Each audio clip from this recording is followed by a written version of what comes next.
प्रक्षेपण आपल्या आवडत्या मराठी हॉटस्पॉटवर। मस्तक हे पायावर या वारकरी संतांच्या भावे गावे गीत, भावे गावे गीत शुद्ध करून या चित्त। तुझ भावा आहे देव, तुझ हा तरी हा सुलभ उपाव। विश्ववंद्य माऊली महावैष्णव भगवान श्री ज्ञानोबराय अखिल विश्वाच्या परमार्थ हृदयामध्ये व्याप्त असणारे जगद्गुरु श्रीमंत संत तुकोबराय आदी करून उपस्थित देवरूप मायबाप श्रोत्यांच्या चरणारविंदी अभिवादन करून सेवेला सुरुवात करतो।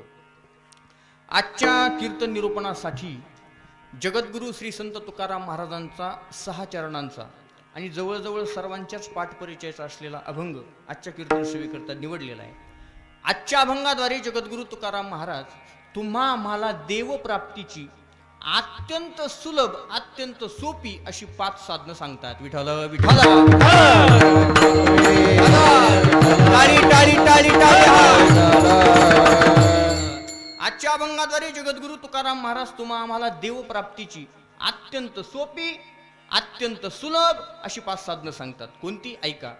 जगद्गुरु तुकोबराय म्हणतात, बाबा तुम्हाला जर देव प्राप्त व्हावा असं वाटत असेल, ऐका माझ्याकडे लक्ष द्या। तुम्हाला जर देव भेटावा असं वाटत असेल तर तुमच्यासाठी ही 5 साधनं अत्यंत सोपी आहेत, अत्यंत सुलभ आहेत। कोणती 5 साधनं? तुकोबराय म्हणतात, देव प्राप्तीसाठी ही 5 साधनं। चित्त शुद्ध करून भावनेनं भगवंताचं गीत गा म्हणजे देव आपलासा होईल 1। दुसऱ्यांच्या गुणदोषाचं चिंतन कानावरही येऊ देऊ नका आणि मनातही येऊ देऊ नका म्हणजे देव आपलासा होईल 2। आपलं मस्तक संतांच्या पायावर ठेंगणं करा, संतांना शरण जा म्हणजे देव आपलासा होईल 3। आणि जीवनामध्ये बोलत असताना असं बोलत जा, आपल्या बोलण्यामुळे कोणाचं अंतःकरण दुखावल्या जाणार नाही, आपल्या बोलण्यामुळे सगळ्यांचं समाधान होईल असं बोलत जा म्हणजे देव आपलासा होईल 4। आणि तुकोबराय म्हणतात, जीवनामध्ये नाही फार जमला तरी चालेल पण थोडा तरी परोपकार करत जा म्हणजे देव आपलासा होईल 5। विठ्ठल विठ्ठल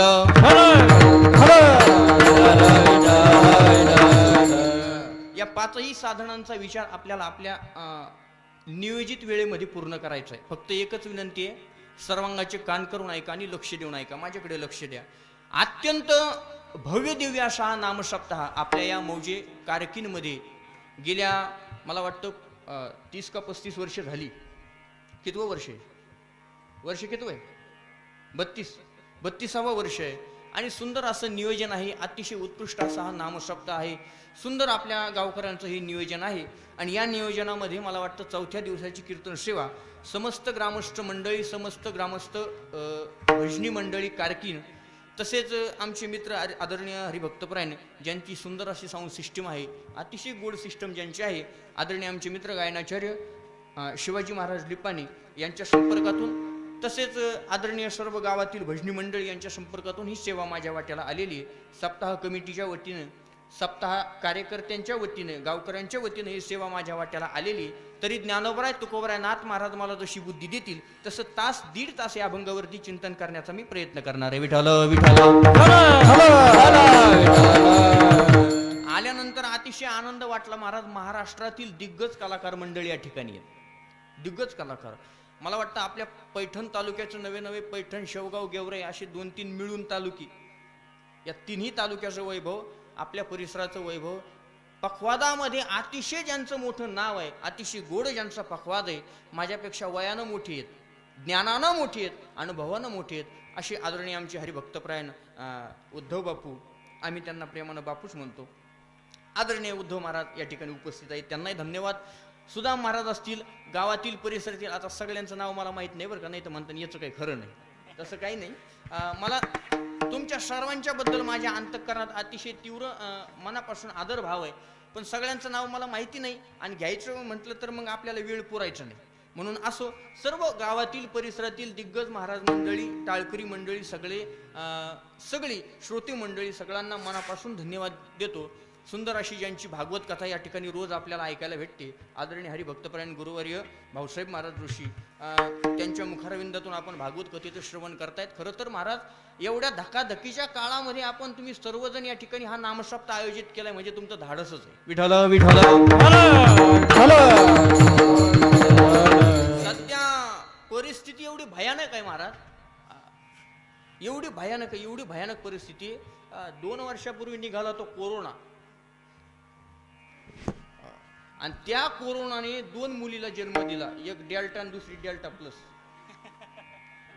आणि आत्ताच ज्या मुलाला जन्म दिला त्याचं नाव ओमायक्रॉन. काय रोग आहेत महाराज, काय मी म्हणतो विचार करूनच येतात की काय, मला काही कल्पना नाही. विठ्ठला विठ्ठला असंच ठरूनच आल्यासारखं आहे महाराज. पण असो, खरं तर म्हणजे महाराज सगळ्यांची परिस्थिती हालाकीची झाली या कोरोनाच्या काळात. आमच्याकडे पाहू तुम्ही समाधानी होऊ नका, आमची हाला आम्हालाच माहिती, कशाला तुम्हाला सांगा. असो, आमच्या गाड्याचे हप्ते भरायला पैसे नव्हते उद्धव महाराज, काय सांगा. गाड्या विकावा लागल्यानंतर आता भाड्याने गाड्या आणावला होता. अवघड गोष्टी. चला, आमचं दुःख तुमच्या पुढे काय मांडावं आणि तुमचं दुःख आमच्या पुढे काय मांडावं, मला जास्त विषय पांगवायचं नाही. पण अतिशय हालाकीची परिस्थिती अशी असताना सुद्धा एवढं सुंदर वातावरण तुम्ही या ठिकाणी कारकिनकर मंडळी या ठिकाणी करतायत, म्हणून मनापासून तुम्हा सर्वांना धन्यवाद देतो. अगदी थोडक्या वेळात आपल्याला सेवा पूर्ण करायची, फक्त माझी हात जोडून विनंती आहे, सर्वांगाचे कान करून ऐका आणि लक्ष देऊन ऐका. वेळ 10:30 म्हणजे 10:30, 8:30 ते 10:30 वेळ आहे ना आपली, जास्त पुढे जाणार नाही. बरोबर 10:30 मी कीर्तन पूर्ण करणार आहे. फक्त एकच विनंती आहे, लक्षपूर्वक आणि सर्वांगाचे कान करून ऐका. विठ्ठल जगद्गुरु तुकोबरायांचा अभंग आहे. आजच्या अभंगाद्वारे जगद्गुरु तुकाराम महाराज तुम्हा आम्हाला देवप्राप्तीची 5 साधनं सांगतायत. ऐका महाराज, एक सांगू का, ज्याला परमार्थ करायचा आहे ना, त्यानं अगोदर आपलं अंतःकरण शुद्ध करणं गरजेचं आहे. ऐका बरं का, माझं बोलणं थोडं लक्ष देऊन ऐका. परमार्थामध्ये चित्ताची, अंतःकरणाची, मनाची नितांत गरज आहे महाराज. असं म्हणतात ना, चित्त मिले तो सब मिले, नाही तो फुकट संग. महाराज म्हणतात, परमार्थामध्ये चित्तानं जर सहकार्य केलं, मनाने जर सहकार्य केलं, अंतःकरणाने जर सहकार्य केलं तर ठीक. जर मन आणि चित्त तुमचं सहकार्य करत नसेल ना, तर तुम्ही कितीही चांगल्या माणसाच्या संगतीत जा, परमार्थ होऊ शकत नाही महाराज. मग तो ती संगत देवाची असो, ती संगत ग्रंथाची असो, किंवा ती संगत संताची असो, चित्त जर तिथं सहकार्य करत नसेल, मन जर तिथं सहकार्य करत नसेल, महाराज म्हणतात हे सगळे संघ काय आहेत, फुकट आहेत. याच्याकरता अनेक प्रमाण तुम्हाला सांगता येतील. याच्याकरता रामायणातला एक प्रसंग सांगतो आणि आणखी 2-4 प्रमाण देऊन हा विषय पूर्ण करतो. रामायणामध्ये प्रसंग असा येतो की राम रावणाचं युद्ध झालं आणि अर्थातच भगवान रामप्रभूंचा विजय झाला. ऐका बरं का, थोडं लक्ष द्या. भगवान रामप्रभूंचा विजय झाला. विजय झाल्यानंतर रामप्रभूंच्या जवळ लखनजी आले आणि लखनजी रामप्रभूला म्हणतात, दादा आपण विजय झालो. रामप्रभू म्हणले, हो रे लखन, खरंच आपण विजय झालो. चिंता वाटली होती डोक्याला, टेन्शन आलं तर आपण विजय होऊ की नाही, एवढ्या मोठ्या सैन्यापुढं आपली काय ताकद टिकणार आहे, मला फार टेन्शन होतं लखन, पण आपण विजय झालो. लखनजी म्हणतात, दादा आपण हे जे युद्ध केलंय ना, ते काही मशीन गन घेऊन सज्ज असणाऱ्या सैनिकांच्या माध्यमातून नाही केलं. मग वानर हाती लंका देवविली म्हणे तुका. म्हणे दादा आपण वानरांच्या साह्यानं लंकेवर विजय प्राप्त केला. कोणाच्या साह्यानं? वानरांच्या साह्यानं. रामप्रभू म्हणतात, हो रे लखन, कदाचित जर या वानरांनी आपल्याला सहकार्य केलं नसतं ना, तर आपण विजयी झालो. लखन, या वानरांचे आपल्यावर फार मोठे उपकार आहेत. लखनजी म्हणतात, दादा उपकार आहेत, मान्य आहेत ना तुम्हाला, उपकार आहेत ना, मग ऐका, या वानरांनी जी आपल्याला युद्धात मदत केली ना, ती काय धाबे जोडून नाही केली. आता धाबे जोडून मदत करणारे वानर 2023 मध्ये भेटतील आपल्याला पाहिजे असतील. ती धाबे जोडून नाही केली, मग कशी मदत केली? अगाराणीचे पाने खाये जा, निर्वाणी केले लंकेश्वरा. दादा झाडाचा पाला खाल्ला, या वानरांनी आपल्याला काय केली? मदत केली. रामप्रभूंच्या समोर लखनजी उभा आहेत आणि हात जोडून विनंती करतायत, दादा एवढी मदत या वानरांनी आपल्याला केली, इतकी मदत केली, म्हणून माझी अशी इच्छा आहे, या वानरांना आपण श्रम परिहारा करता अयोध्येमध्ये घेऊन जाऊ. मला वाटतं हा श्रम परिहार शब्द जवळजवळ सर्वच क्षेत्रामध्ये लागू आहे.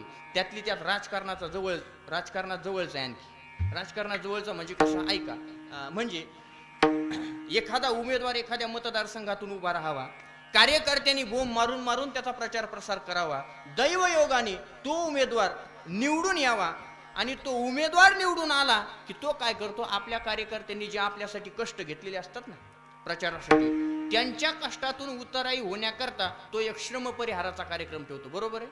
आणि मग सुंदर असा एक दिवस ठरवला जातो, सगळे कार्यकर्ते एका जागी बोलवले जातात आणि मग सुंदर असा कीर्तनाचा कार्यक्रम ठेवला जातो. असंच आहे का?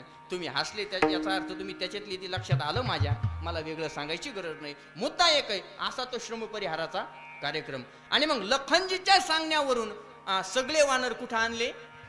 अयोध्येमध्ये आणले. आणि महाराज अयोध्येमध्ये आल्यानंतर काय पाहायचं महाराज, अहो नाही देखील ते मिळे भोग सुखाचे सोहळे. जे वानरांना कधी पाहायला भेटलं नाही ते सगळे सोहळे, ते सगळं कुठं भोगायला भेटलं, अयोध्येमध्ये भेटलं. पण आता गंमत ऐका, गंमत अशी आहे, महिना 2 महिने वानरांना करमलं, पण सगळ्यांना आठवण यायला लागली किष्किंधेची, आपल्या घराची आठवण यायला लागली. आता हे रामप्रभूंनी हिरलं. आणि मग रामप्रभूंनी काय केलं, वानरामध्ये जे प्रमुख असतात नळ, नीळ, जामवंत आणि शुग्रीव यांना जवळ बोलावून घेतलं. आणि रामप्रभू म्हणतात, मी काय म्हणतो सुग्रीवा, आता तुम्ही भरपूर दिवस अयोध्येमध्ये राहिले, आता तुम्ही किष्किंधेला गेलं तरी चालेल, आता तुम्ही किष्किंधेला गेलं तरी चालेल. आता महाराज यांना हेच पाहिजे होतं. यांनी पडत्या फळाची आज्ञा पाहून लगेच पिशा भरायला गेले, होत्या का नव्हत्या मला माहित नाही, पण गेले. आता हे ऐकलं लखनजीने ऐकलं आणि लखनजी रामप्रभूंच्या जवळ आली. आणि लखनजी म्हणतात, दादा आपल्या घरी आलेल्या पाहुण्याला तुम्ही गेलं तरी चालेल किंवा तुम्ही जा असं म्हणणं शोभतं? आणि तुमच्या सारख्याला शोभतं का बरं? ते पाहुणे कोणी सामान्य आहेत का? त्यांनी किती मदत केली आपल्याला युद्धामध्ये, आणि तरी तुम्ही खुशाल त्यांना जा म्हटले. रामप्रभू म्हणतात, लखन जे व्यवहार तुला कळतात ते मला कळत नाहीत असं तुला वाटतं का? अहो दादा कळतात तर मग तुम्ही त्यांना जा का म्हटले? रामप्रभूंनी दिलेलं उत्तर फार गोडे. आपल्या विषयाकडे आपल्याला यायचे, थोडं लक्ष द्या. रामप्रभू म्हणतात, लखन ते आहेत अयोध्येत पण चिंतन करतायत किष्किंधेचं. आता आपल्या चिंतनाकरता शब्द बदलतो, ते आहेत देवाजवळ पण चिंतन करतायत संसाराचं. मग लखन देवाजवळ राहून संसाराचं चिंतन करण्यापेक्षा त्यांनी संसारात जाऊन देवाचं चिंतन केलेलं काय वाईट? म्हणून मी त्यांना जाऊन विठ्ठल विठ्ठल. म्हणजे मुद्दा एक आहे, तुम्ही शरीराने कुठे आहात याला परमार्थात किंमत नाही, तुम्ही अंतःकरणाने कुठे आहात, तुम्ही चित्ताने मनाने कुठे आहात याला फार किंमत आहे. तुम्ही याच गावचे ना बाबा? कापूसवाडा. तुमच्याकडे माणसं मरतात का? नाही, नसतील मरत तर सांगा, येतो राहायला. मरतात. मला सांगा, जे माणूस मरून पडले त्याला तुमच्याकडे काय म्हणतात? बोला ना. जे माणूस मरून पडले त्याला काय म्हणतात तुमच्याकडे? मयत. मयत म्हणतात. अजून प्रेत म्हणतात. प्रेत शब्द मला पाहिजे. तुकोबऱ्याने हा शब्द वापरला महाराज. तुकोबरा म्हणतात, कीर्तनात येऊन बसला आणि त्याचं चित्त जर तिथं नसेल तर जवळी नाही चित्त काय मांडी प्रेत,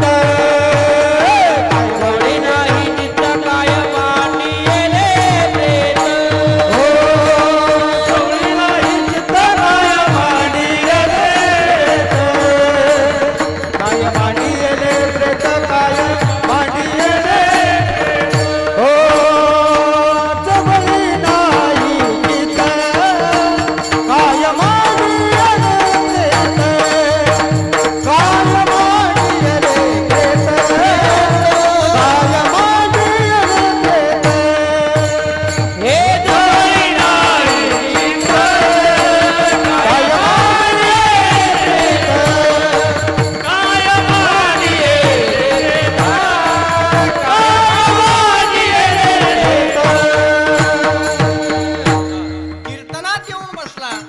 चित्त जर तिथं नसेल ना, मग चित्ताशिवाय परमार्थ होत नाही. का होत नाही? कारण परमात्मा वरच पाहणार नाही, परमात्मा आतलं पाहतो. अंतरीची घेतो गोडी पाहे जोडी भावाची, अंतरीची घेतो गोडी पाहे जोडी भावाची, देव सोयरा देव सोयरा, हो देव सोयरा देव सोयरा देवा सोयरा, हो देव सोयरा दिनाचा. अंतरीचे घेतो गोडी पाहे जोडी भावाची, अंतरीचे घेतो गोडी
काय चाललंय ते पाहतो, अंतःकरणामध्ये काय चाललं ते पाहतो.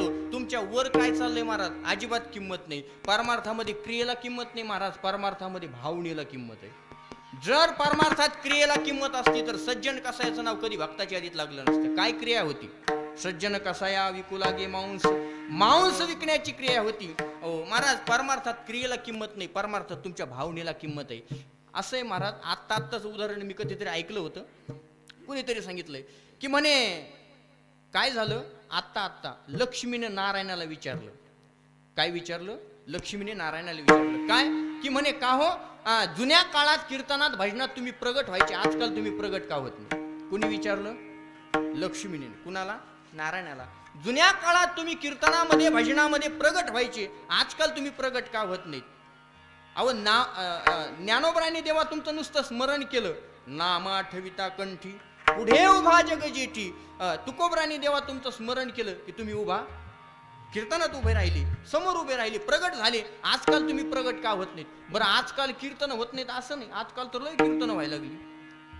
जुन्या काळात एवढी कीर्तन होत नव्हती महाराज. आज कुणी मेलं, कुणी जन्माला आलं, कुणी घर बांधलं, कीर्तन म्हणजे करू नये या मताचा नाही, केलं पाहिजे. दुसरं काही करण्यापेक्षा कीर्तन केलेली चांगली. पण ऐका, जुन्या काळात एवढी कीर्तन नाही. आज महाराज कोण्या निमित्तानं लोक कीर्तन ठेवत नाहीत? परवा मला त्या सांगलीहून फोन आला 1-2 महिन्यापूर्वी, म्हणे महाराज तुमची कीर्तन पाहिजे, कीर्तन ठेवायचे. आता तारीख विचारली की अगोदर आम्ही हे विचारतो सुरुवात कधी आहे, शेवट कधी आहे, कीर्तन कुणाकुणाची म्हणजे अंदाज येतो सप्त्याचा, आम्ही विचारावं लागतं. म्हटलं कधी, किती तारीख आहे, कधी आहे सुरुवात? तो म्हणे महाराज सप्ताह वगैरे काही नाही, 1 दिवसाचं कीर्तन आहे. बरं ठीक आहे म्हणलं, तारीख कोणती आहे? तो म्हणजे महाराज तारीख तुमची जी रेकेमी असेल ती तारीख घेऊन टाका. बरं म्हटलं मग वेळ सकाळी का संध्याकाळी? तो म्हणजे महाराज तसं काही नाही, तुमच्या सवडीवर, तुम्हाला ज्या वेळेस सवड असेल त्यावेळेस कीर्तन करा. मला थोडी शंका आली, मी त्याला विचारलं का हो कीर्तन कोण्या निमित्ताने? तो म्हणजे महाराज काय नाही, आमचं घर पाडायचं त्या निमित्ताने कीर्तन. म्हणजे आजकाल लोक घर पाडायच्या निमित्ताने सुद्धा काय ठेवायला लागली? कीर्तन ठेवायला लागली. मुद्दा एकच आहे, एवढी कीर्तनं वाढली, एवढी भजनं वाढली, मग तुम्ही प्रगट का होत नाही? असा विठ्ठल आणि महाराज कोण म्हणतं देव येत नाही? कोण म्हणतं देव येत नाही? देव येतो, तुमची जशी भावना असेल ना तसा देव येतो. कोण कहते हैं भगवान आते नहीं, द्रौपदी की तरह तुम बुलाते. कौन कहते हैं भगवान खाते नहीं, शबरी माँ की तरह तुम खिलाते नहीं.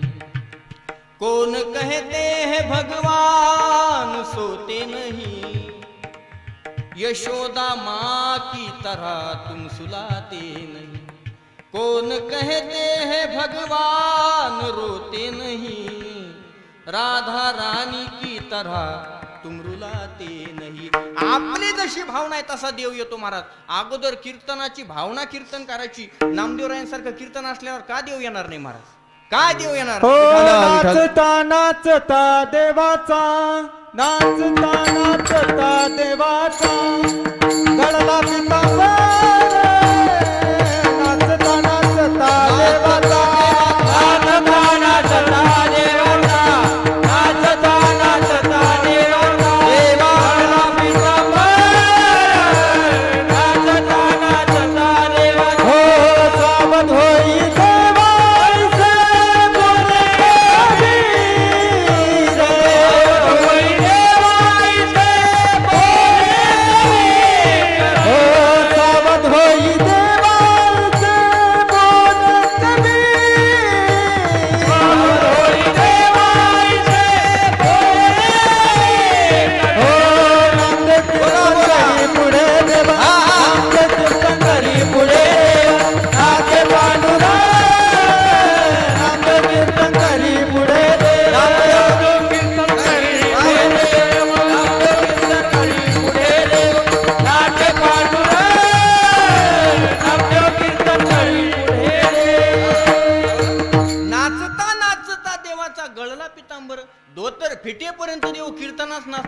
ज्ञानोबरायांच्या. आपल्या कीर्तनात का नाचत नाही? भावनेला महत्व आहे, चित्तशुद्धीला महत्व आहे महाराज. माझा मुद्दा एक आहे, अंतःकरण जर तुमचं शुद्ध नसेल ना, माझं बोलणं लक्ष देऊन ऐका बरं का, थोडंसं जड जाईल पण लक्ष द्या.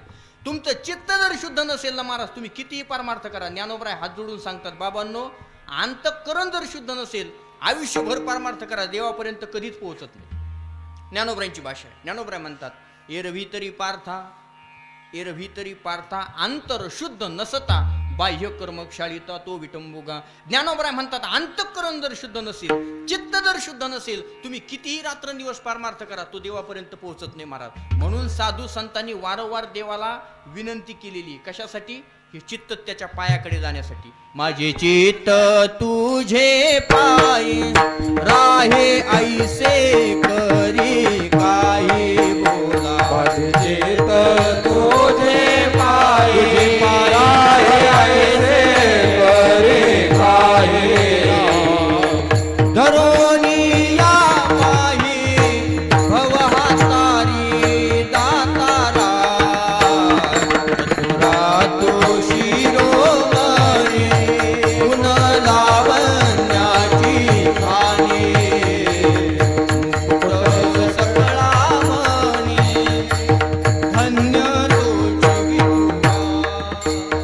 चतुरा तो शिरोमणी गुण लावण्याची खाणी मुकुट सकळा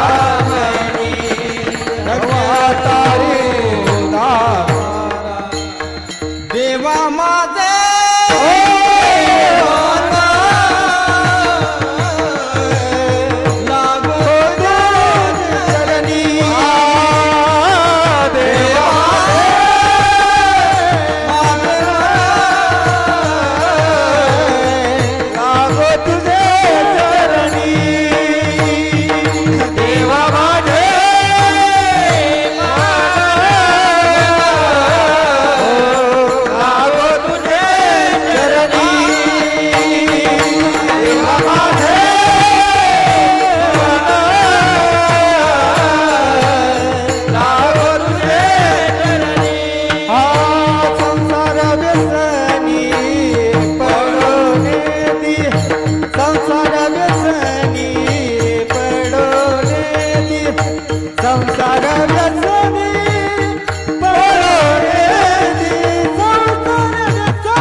माझे चित्त तुझे पायी राहे ऐसे करी काही धरोनिया बाही भवहातारी दातारा. किंवा देवा माझे मन लागो तुझे चरणी. साधू संतांनी या चित्ताला देवाकडे लावून वळवण्याची आणि मनाला देवाकडे वळवण्याची वारंवार विनंती देवाला केलेली. का? कारण चित्ताशिवाय तुमचा परमार्थ होऊ शकत नाही. म्हणून साधू संतांनी विनंती केली. महाराज एक सांगू का तुम्हाला, लक्ष देऊन ऐका. तुमचं चित्त जर शुद्ध नसेल ना, तर देव तुमच्याकडे कधीच येणार नाही. पण चित्त जर शुद्ध असेल ना, तर तुम्हाला देवाकडे जायची गरज नाही, देव तुमच्याकडे येतो. तुका म्हणे चित्त करा निर्मळ येऊनी गोपाळ राये, येऊनी गोपाळ राये. हो तुका म्हणे चित्त करा निर्मळ येऊनी गोपाळ राये, येऊनी गोपाळ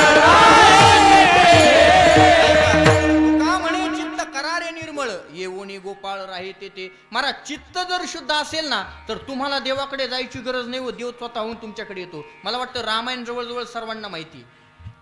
जरी कुणी पाहिलं नसेल तर मला वाटतं लॉकडाऊन मध्ये बळजबरीने का व्हायना सगळ्यांना पाहावं लागलं. रामायण महाभारत पाहावं लागलं. महाराज मला सांगा, अनेक रामायण ऐकली असतील, तुम्ही पाहिली असतील, पण एकही रामायणकारानं किंवा टीव्ही मध्ये असं ऐकलं नसेल की शबरी माता चालत चालत देवाकडे गेली. असं आहे का? नाहीये महाराज. तो भगवान परमात्मा भगवान राम प्रभू शबरी मातेकडे आले. आश्रमात या कधी रे येशील, शबरी माता वाट पाहिजे. ही माझी भावना रामा रघुनंदना, जब मेरे राम जी का आवन होगा शबरी की कुटिया का पावन होगा. अनेक रामायणामध्ये तुम्ही पाहिलं असेल महाराज, शबरी मातेकडे देव चालत आला. गुरूंनी फक्त शबरी मातेला एकदा सांगितलं की बाई तुझा उद्धार होईल, भगवान रामप्रभू तुला भेटायला इथे येतील. तिने विचारत बसली नाही महाराज, कोणत्या दिवशी येतील, कोणत्या साली येतील, कोणत्या वेळेत येतील, दिवसा येतील की रात्री येतील की दुपारी येतील. चौकशा तिने केल्या. रामप्रभू येणार आहेत, गुरूंच्या शब्दावर विश्वास ठेवला महाराज. चित्त शुद्ध करून भावनेनं भगवंताची सेवा केली.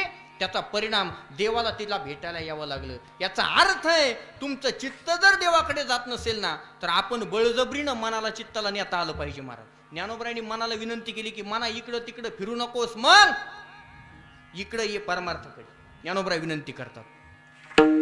रुनु झुनु रुनु झुनु रे भ्रमरा, रुनु झुनु रुनु झुनु रे भ्रमरा,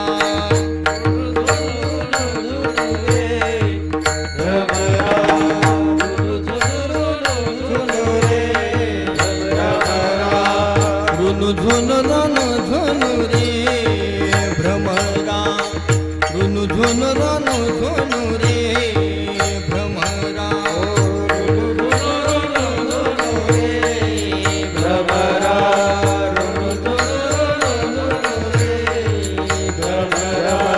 सांडी तू अवगुण रे भ्रमरा, सांडी तू अवगुण रे भ्रमरा, रुनु झुनु रुनु झुनु रे भ्रमरा, रुनु झुनु रुनु झुनु रे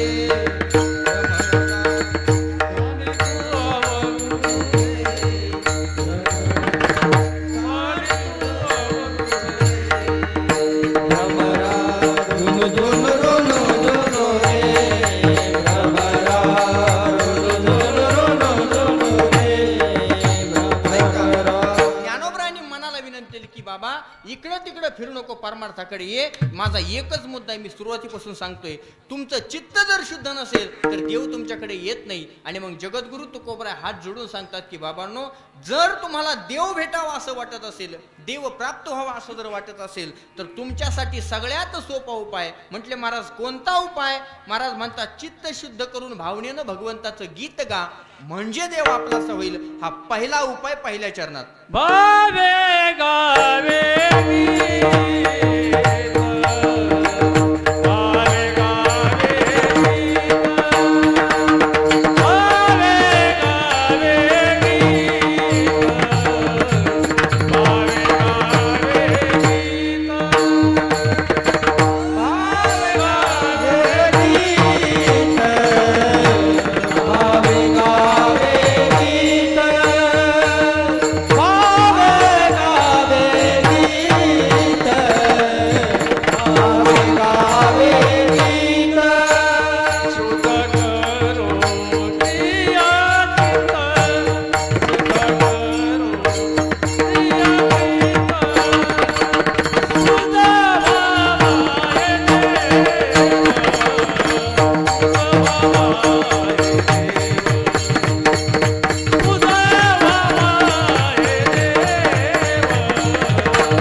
बाबांनो, देव भेटावा तुम्हाला जर वाटत असेल ना, तर तुमच्यासाठी हा सगळ्यात सोपा उपाय. कोणता उपाय? महाराज म्हणतात काहीच करायचं नाही, फक्त एक गोष्ट ध्यानात ठेवायची. देव पाहिजे ना, मग एक करा, चित्त शुद्ध करून भावनेनं भगवंताचं गीत गा, म्हणजे देव आपलासा होईल. महाराज गा पाहिजे. महाराज माणसानं गाणं हे देवप्राप्तीचं साधन आहे. का गा? गाणं हे देवप्राप्तीचं वर्मय म्हणून गा. महाराज गायन केलेलं देवाला आवडतं बरं का. आम्हा आवडे नाव घेता तोही पिता संतोषी. तुकोबराय म्हणतात गाणं हे देवप्राप्तीचं वर्मय म्हणून गा. गाणं देवाला किती आवडतं सांगू तुम्हाला. तुकोबराय म्हणतात भगवान परमात्मा नारदाच्या पाठीमागे पळत राहतो. का पळत राहतो? नारद सुस्वर मंजुळ गीत गाय त्या सवे अनंत फिरत असे. म्हणजे नारदजी फार सुंदर गातात म्हणून परमात्मा त्यांच्या पाठीमागे पळत राहतो. म्हणून गा. गाणं देवाला आवडतं म्हणून गा. पण आता गा, पण कसं गा?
पंढरपूरला चालल्यानंतर सुद्धा गाण्याला किंमत आहे की नाही?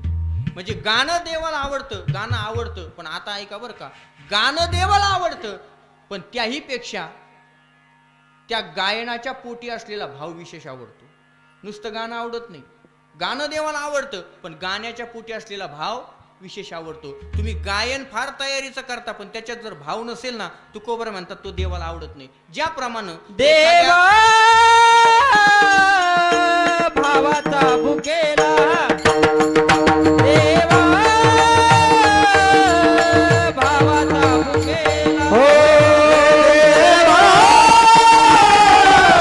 भावाचा भुकेला, देवा भावाचा भुकेला. वैकुंठ सोडून याला, वैकुंठ सोडून याला, सोडून याला, सोडून याला देवा बाबाचा भुकेला, देवा बाबाचा भुकेला. सगळी माणसं तयारीचीत, गायक सुंदर आहे सगळे, फक्त वेळ कमी असल्यामुळं. नाही तर तसंही महाराज बारीक दिसला का टाळ करायला डेरिंग वाढत असते. नाही ते असं चांग नाही, आले आले आमच्या महाराजाचा विषय झाला. महाराज बारीक दिसला का टाळ कधी काहीच मोजित नाहीत महाराज. आई एवढं एवढं काय करणार? महाराज कसा पाहिजे सांगू का? आमच्या ह्या महाराजासारखा आणि त्या महाराजासारखा. अच्छा, जरा टप्पूची टप्पू दिसला काय नांगराला धरायचं तुम्हाला का काय? मला मेळ लागत काय नाही. बरं महाराज, मला लोक चोपत नाही. तू मी दिसतोय माईकच्या दांडीवणी, त्याच्यामुळे लोकांना वाटतं आता हा काय कीर्तन सांगायचा. पण एक सांगू का, विंचू किती लहान असला तरी ठणका. दवाखाना जवळ आहे ना, तुम्हाला त्रास व्हायला नको. मग फार अवघड आहे. अहो नवीन, आता ही ओळखीची माणसं आहेत म्हणून जाऊ द्या. नवीन गावात गेल्यानंतर गाडीच्या खाली उतरलो का तर लोक माझ्याच पाय पडतात. मला म्हणतात कीर्तनकार कुठे आहेत? अरे मग मी कोण आहे? अवघड गोष्टी. याला मुद्दा एकच आहे, असावी. आता तब्येतीसाठी नाही ते प्रयत्न केले, नाही ते सायास केले, पण नाही वाढली नसतं एखाद्याचं वाढ. त्याला काय सांगते ते काय? बळजबरी. आता काय मी ते स्पंच भेटतं ना, स्पंच, मला वाटतं स्पंच वगैरे लावून आलं पाहिजे म्हणजे जरा वजनात दिसतं. विठाला असो, विनोदाचा भाग सोडा. मुद्दा माझा एकच आहे. विषय काय चालला होता, देवाला गाणं जेवढं आवडतं ना, देवाला गाणं जेवढं आवडतं ना, त्याच्याही पेक्षा त्या गाण्याच्या पोटी असलेला भाव विशेष आवडतो. तुम्ही गायन फार तयारी न करता पण त्याच्यात जर भाव नसेल ना, प्रेम नसेल ना, देवाला आवडत नाही महाराज. जसं एखाद्या माऊलीनं एखाद्या सुगरणीनं वाटून आमटी केली आणि त्याच्यात मावशी मीठ नसलं तर किती खाणारा असू द्या, किती असू द्या, किती सुंदर सगळा मसाला वाटून घाटून आमटी केली पण त्याच्यात मीठ नसलं तर तुकोबरा म्हणतात तसंही रुचीने देते अन्न ज्यात नसता लवण. महाराज म्हणतात ते अन्न चव देत नाही ज्याच्यात मीठ नाही. तुकोबरा म्हणतात तुमचं गाणं तयारीचं आहे पण त्याच्यात जर भाव नसेल, तुका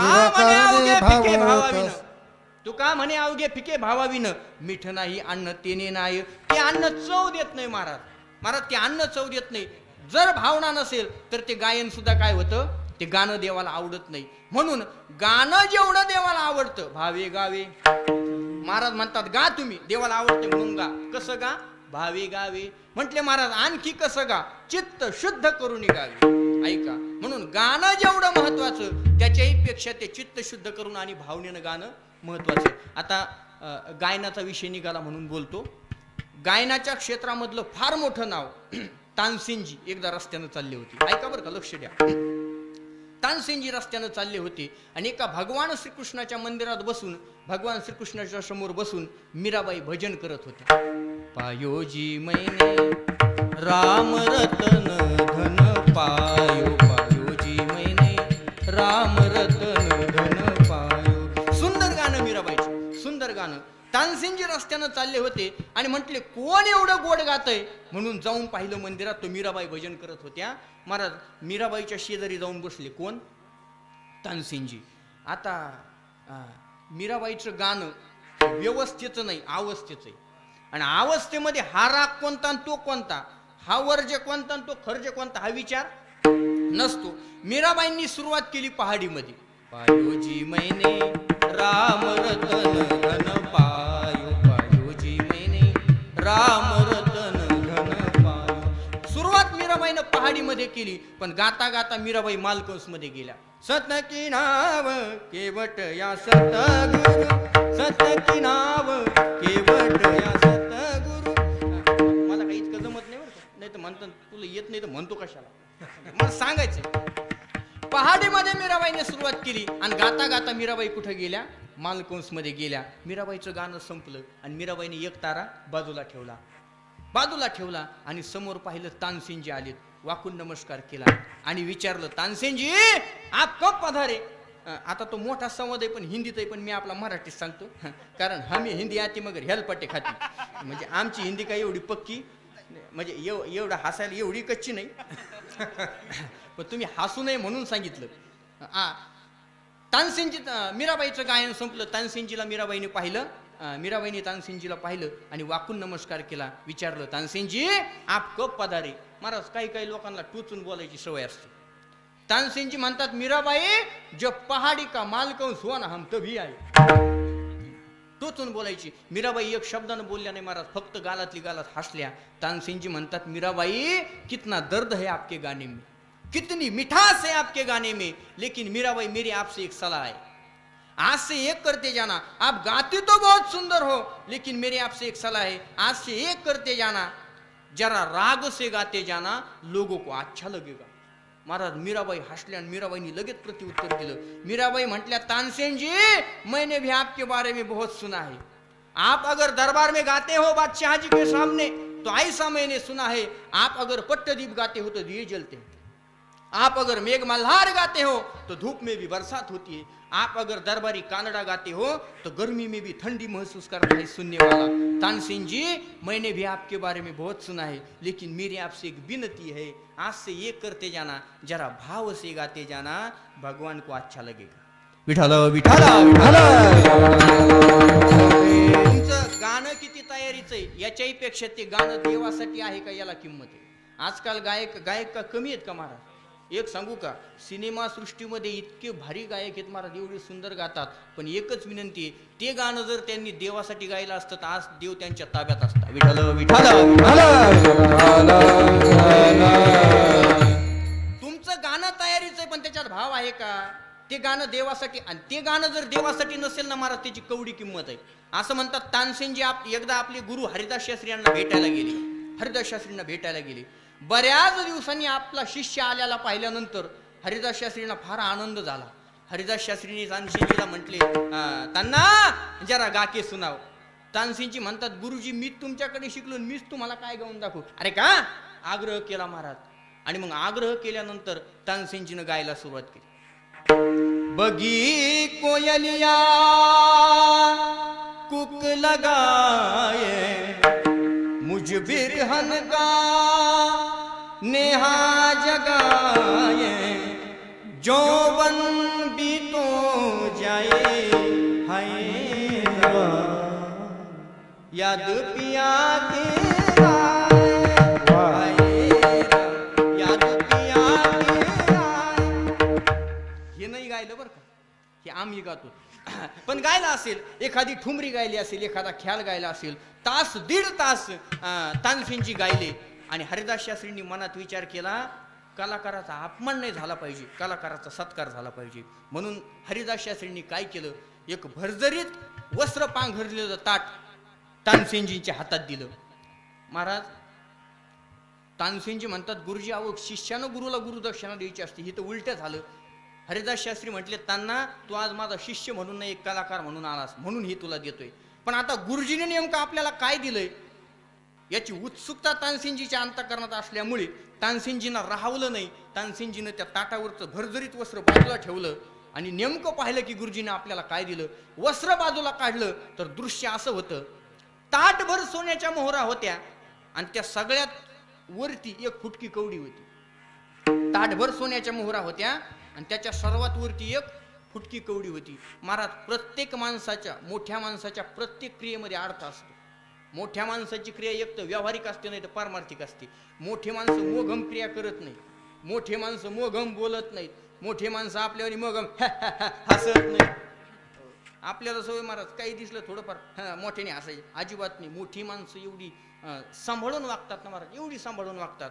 तानसेनजीनं मनात विचार केला, याच्या मागे काहीतरी अर्थ असला पाहिजे. राहवलं नाही, हरिदास शास्त्रींकडे आली, सांगितलं, गुरुजी ये क्या है, इन सुवर्णों की मुद्राओं पर ये फुटी कवडी क्यों है गुरुजी. या सोन्याच्या मुद्रावरती, सोन्याच्या या अलंकारावरती, या सोन्याच्या मोहरावरती एक फुटकी कवडी काय.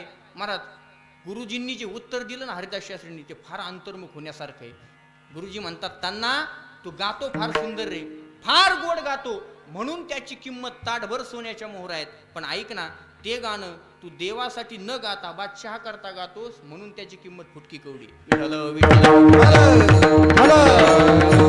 गाणं तुमचं तयारीच आहे महाराज, पण ते गाणं देवासाठी आहे का यालाही किंमत आहे. ते गाणं जर देवासाठी नसेल, त्याच्यामध्ये जर भाव नसेल, तर ते देवाला प्राप्त होत नाही. म्हणून गाण्यामध्ये भाव असला पाहिजे. महाराज संत मालिकेमध्ये एक संत होऊन गेले, ऐका, संत मालिकेमध्ये एक संत होऊन गेले, त्यांचं नाव आहे नरसिंह मेहता. असं म्हणतात नरसिंह मेहतांचं गाणं एवढं तयार होतं, एवढं गाणं तयार होतं, त्यांनी जर केदार राग गायला ना, केदार राग, तर असं म्हणतात ताटातला हार आपोआप उचलायचा आणि पांडुरंगाच्या गळ्यात जाऊन पडायचा आणि पांडुरंगाची मूर्त डोळायला लागायची. एवढं गाणं तयार, एवढं गाणं तयार. कान्हा रे कान्हा रे कान्हा रे कान्हा रे, बाके बिहारी मोरा मदन बिहारी मोरा, बाके बिहारी मोरा मदन बिहारी मोरा, बाके बिहारी मोरा मदन बिहारी मोरा, कान्हा रे कान्हा रे कान्हा रे. महाराज एवढं गाणं सुंदर, म्हणजे याचा अर्थ काय, तुम्ही गाता किती तयारीनं, याच्याही पेक्षा त्याच्यामध्ये भाव किती महत्वाचा आहे, याला महत्व आहे का. अंतःकरणात भाव पाहिजे, कारण देव तुमचं गाणं पाहत नाही, तुमचं भाव पाहतो. गिरिधर लाल तो भाव का भूका, गिरिधर लाल तो भाव का भूका, गिरिधर लाल तो भाव का भूका, गिरिधर लाल तो भाव का भूका, राग कला नहीं जानत तुका, राग कला नहीं जानत तुका, नीनो अपने राम ही जात, नीनो अपने राम ही जात. राग पराई